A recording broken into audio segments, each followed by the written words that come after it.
Hello welcome to my show Bobby the matinee idol. दोस्तों आज हम बातें करेंगे द 3D इफेक्ट। आपने 3D फिल्म देखी होगी, ये सब भी जो आज की जनरेशन सबने देखी होगी, लेकिन आपको शायद नहीं, कुछ लोगों को शायद पता होगा 3D फिल्म कब शुरू हुई थी, इंडिया में कभी आई थी, बॉलीवुड में कभी फिल्म बनी थी 3D।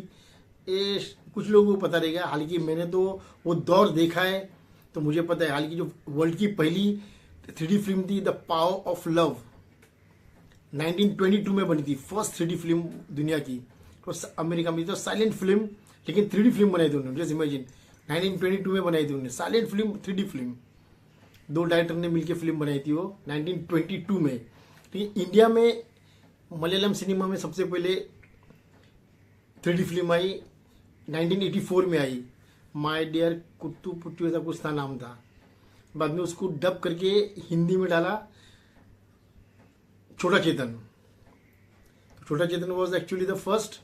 छोटा चेतन या जो मलयालम फिल्म वही इंडिया की पहली 3D फिल्म थी, जो बाद में 89 में उसको दोबारा कुछ सीन्स ऐड करके उर्मिला मातोंडकर को डाल के एक गाना डाल के उसको फिर से रिलीज किया था। लेकिन दोनों बार फिल्म चली थी 3D फिल्म।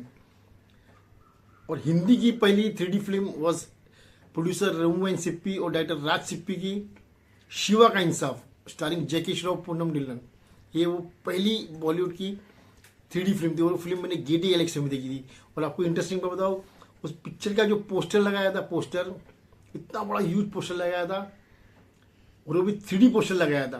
हालांकि जो बाकी जो स्टार्स है उसके सबके सिर्फ पोस्टर सब प्रिंटिंग थे, जो हैंड प्रिंटिंग होते उसी तरह से सबका शक्लें प्रिंट की थी।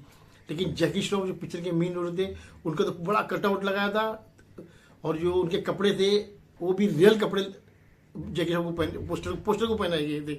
और उनके चश्मा डाल के एक तलवार दिखाई थी, और तलवार एकदम रियल बाहर निकली थी, ऐसे रियल तलवार थी। तो 3D पोस्टर लगा था जैकी श्रॉफ जी का। गेटी गैलेक्सी हमने फिल्म देखी तो पहली बार लोग देखे तो दंग रह गए थे लोग, चश्मा लगा के। फिर वो चश्मा भी मेरे पास है, वो मैं चोरी करके लेके आया था गेटी गैलेक्सी से। तो मुझे बहुत एक्साइटमेंट था यार, छोटे छोटे बच्चे थे, स्कूल में थे हम लोग, तो मुझे वो देखना है। हमारा 3D शायद टीवी में भी दिखता रहेगा, मुझे ऐसा लगा, लेकिन टीवी में तो नहीं दिखा, इसलिए मैं वो चुपके से लेकर आया था चश्मा, अभी भी है मेरे पास। तो that was the first Bollywood 3D film Shiva ka Insaf. I think उससे ही रिलेटेड थोड़ी कहानी जेके श्रॉफ के बेटे टाइगर श्रॉफ की फिल्म द फ्लाइंग जट, वो थोड़ी उससे कहानी मिलती जुलती है थोड़ी बहुत। शिवा का सब लोगों को देखने का बहुत मजा आया था। उसके बाद जो फर्स्ट हॉरर 3D फिल्म बनी बॉलीवुड में, इंडिया की पहली horror 3D film, that was Ram से ब्रदर्स, अगेन 1985 में रिलीज हुई थी, सामरी। लेकिन वो फिल्म मुझे देखने को नहीं मिली, क्योंकि हम लोग जब पिक्चर रिलीज हुई थी हम लोग स्कूल, तो मुझे हम लाइन में कर दिया, हम सबको बाहर निकाला गया था, बोले it was an adult film, तो छोटे बच्चे लोगों को फिल्म देखने का अलाउड नहीं था, तो हम लोग सबको बाहर निकाल दिया। तो हमको फ्राइडे के दिन पिक्चर देखने को नहीं मिली। फिर बाद में वो फिल्म सुपर फ्लॉप निकली, तो डिस्ट्रीब्यूटर को पता चल गया कि अभी यार पैसे तो कैसे भी कमाने, तो सबको फिर किसी को भी लो, छोटे बच्चे हो, किसी को भी लो अंदर। तो तब जाके मंडे को मैंने वो फिल्म गंदी सिनेमा में देखी थी, सामरी राम से brother, India first horror film. तो देखिए कितनी अच्छी इंटरेस्टिंग बात है, वो माहौल हम देख चुके हैं दोस्तों। और आपको बताओ बॉलीवुड में बच्चन साहब एक लौते हीरो है जिन्होंने ब्लैक एंड व्हाइट फिल्म की, कलर फिल्म की, ईस्टमैन कलर की, फिर 3D फिल्म की, एनिमेटेड फिल्म की, सब तरह की फिल्म करने वाले बच्चन साहब अकेले बॉलीवुड में। साउथ में कमल हसन ने फिल्म ऐसी की जिसमें आवाज ही नहीं था, पुष्पक, विदाउट डायलॉग्स। रजनीकांत, चिरंजीवी सब ने की 3D film, black and white film, colour film. तो दीज आर 4 एक्टर्स, मोहनलाल भी शायद उस श्रेणी में। लेकिन बॉलीवुड में एक लौते बच्चन साहब, धर्म जी भी थे, अभी धर्म जी हमारे साथ नहीं रहे, तो बच्चन साहब एंड धर्म जी वो ओनली 2 एक्टर्स वो अलाइव दैट टाइम। लेकिन धर्म जी नहीं है, तो बच्चन साहब इज द ओनली एक्टर जिन्होंने हर प्रकार की फिल्म की है, 3D हो या ब्लैक एंड व्हाइट हो, एक लौते एक्टर है। तो देखिए 3D फिल्म 1922 में बनी थी, द पावर ऑफ लव 1922 में, और बॉलीवुड और कभी बनाई 1985 में। यानी 63 ईयर्स लगे बॉलीवुड को 3D फिल्म बनाने में अमेरिका के बाद। तो मैं तो समझता था हम लोग उनसे 50 साल पीछे है, तो 50 साल पीछे नहीं, 63 ईयर्स पीछे है। देखिए क्या हो रहा है इस कंट्री में दोस्तों, क्या हो रहा है।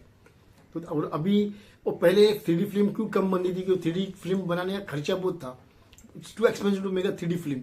एक नॉर्मल फिल्म शूट कर दे फिर उसको 3D फॉर्मेट में करना बहुत एक्सपेंसिव था। लेकिन अभी वो फ्री में हो जाता है। जो 3D कंपनी वो लोग बोलते हैं हम 3D फिल्में करके देखिए, लेकिन जो आप थिएटर में जब जाते हैं, जो चश्मा मिलता है उसके जो 50 रुपया पर चश्मे पे वो लोग जो लेते हैं, चार्ज करते हैं, वो पैसे वो कंपनी ले लेती है, तो उनको तो फायदा ही हो जाएगा।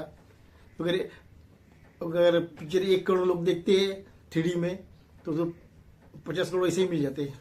तो डेट इज द थिंग। तो अभी 3D कन्वर्ट करने में एकदम ईजी है, लेकिन पैसे वो लोग लेके जाते हैं। ये कुछ कंपनी ऐसी होती है, वो लोग खुद चश्मा बना के लेके जाते हैं। अजय देवगन की खुद की कंपनी है 3D करने की, या VFX ऑल जो करते हैं। Even Shahrukh Khan is I think got the 3D का थिंग, एंड VFX तो है ही उनका। तो आई थिंक ये लोग के तो है ही खुद की ही कंपनी, तो ये लोग क्या करते हैं, खुद के चश्मे लेके आते, तो पैसा उनकी कंपनी को जाता है। देवगन फिल्म्स, रेड चिलीज, वो लोग मेरे आई थिंक सो कहीं मैंने कहीं पढ़ा था, ये लोग के ही सब चश्मे वगैरह होते हैं। तो मैं एक बार देखने गया था कि अजय देवगन की पिक्चर आई थिंक तानाजी, तो मैंने पहले GD कलेक्शन में देखी पिक्चर, बाद में मैंने 3D में देखे, तो लोग बोले अरे अजय देवगन के ऑफिस से चश्मे नहीं आए शायद, because they are only providing the specs, 3D specs. तो ये सब मुझे लगा, तो I think they only make the specs.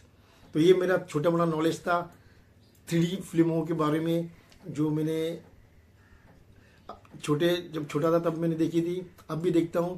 लेकिन वो एक माहौल बहुत अलग था 3D देखना, पब्लिक जिस तरह से रिएक्ट करती वो एकदम ही डिफरेंट था दोस्तों, मज़ा आता था देखना। अभी तो चलो टेक्नोलॉजी बहुत आगे चली गई है, लेकिन ये मेरा थोड़ा नॉलेज था आपको शेयर करने के लिए। आपको अच्छा लगा तो तालियां दीजिए, नहीं अच्छा लगा तो गालियां दीजिए, but keep watching my channel Bobby the matinee. Goodbye and God bless you all guys.